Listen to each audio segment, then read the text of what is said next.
In order to keep the country running and moving and the economy growing and people employed, you have to fix the virus. You have to deal with the virus. So if the scientists say shut it down? I would shut it down. I would shut it down. Joe Biden backing the idea of a second coronavirus shutdown if health experts said to do so.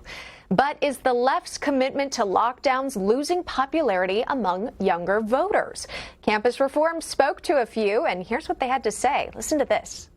I don't think that we should go back to a complete shutdown. I just don't think that the right thing to do is to completely shut down again. We've seen the impacts that has had. I think it's been more negative than positive. I don't really support it because I feel like we're slowly making progress towards it, and it was so hard on a lot of people who, like you said, lost their jobs, and students especially, when everything was completely shut down.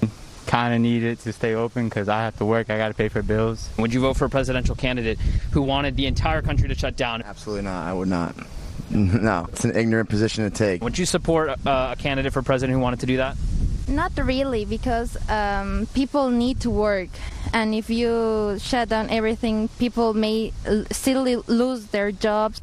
I've lost my grandmother to coronavirus, but, people still have to keep their jobs.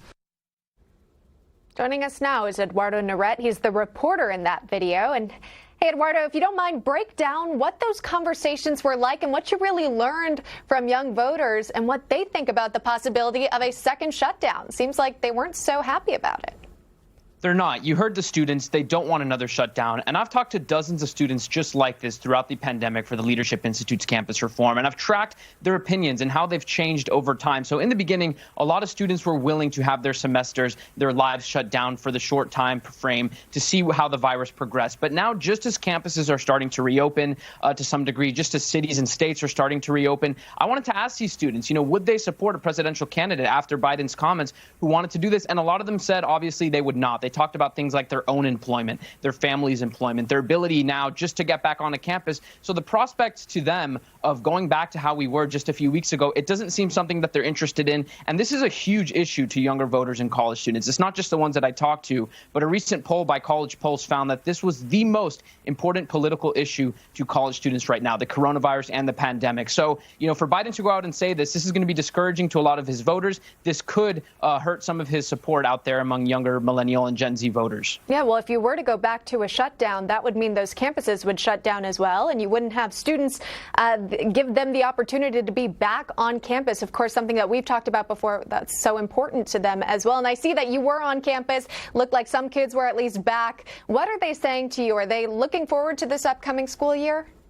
They are, they're happy to be back, but they're already admitting it's just not the same, obviously, as you and I have talked about. So they're talking about the fact that they're still doing a majority of their classes online. Campus seems to be dead for the most part. A lot of the campus restaurant, dining, things like that are not open. But if you look at what a lot of families and students have been saying throughout the coronavirus, again, the ones that I've talked to, but the ones that have been covered out there everywhere in the media, it's that they want campuses to reopen because that's how they learn better. They also need the human interaction. And the fact is, learning online is not the same as learning in person. And so the prospect of paying tens of thousands of dollars a year to continue this online education, not only for the fall, but potentially in the spring for some of these students, that's not something that families and students are interested in. That's not something they get excited about, obviously. And so they're looking at places and solutions that get campus open as quickly as possible. Obviously it's not going to be 100% reopen, so quickly. It'll be in phases, little by little. But a lot of these students are saying, we're happy to be here, but we wish we could go further. We're excited about going further, and we hope things can slowly start to open up even more so than they are right now. Yeah, I've noticed, of course, everyone's wearing a mask, and you're 6 feet apart with that mic contraption that you've got all set up. So kudos to you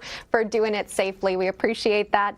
Eduardo, I'm sure you've kind of followed along with this story, this idea that a lot of people are fleeing these sort of major city areas as well, potentially moving out to the suburbs. And it makes me wonder, are students more hesitant to go to these potential inner city schools during this time, as we've seen an increase in crime across the cities in our nation? Are they hesitant? Do they kind of want to take a break even, maybe do a gap year? What have you heard? You know, I don't know if the crime aspect has registered yet. So, you know, first we heard about the defund the police movement. Now it seems in recent weeks it's jumped even to a further extreme of abolish the police. So the University of Chicago students over the weekend were protesting outside of the president's house, demanding the police on campus be totally abolished. We saw something similar at Oregon State University. So I don't think they realize that abolishing the police, defunding the police is going to lead to more crime in their campus communities. But in terms of not going to school out of state, the pandemic has had a greater effect on that. So we've seen other polls where students are now looking at community college, looking at in-state schools, looking at schools close to home a lot more favorably than, like you said, going to these big cities, going out of state. And so I definitely think that and a combination of, like you said, fleeing the big cities, fleeing the crime is going to play a role in what institutions get, you know, more enrollment over the coming years. Yeah, it'd be interesting to see. Eduardo Neret reporting for us on those big campuses. We appreciate all the reporting you do. Thanks for joining us today. Thanks for having me. You got it. Still ahead.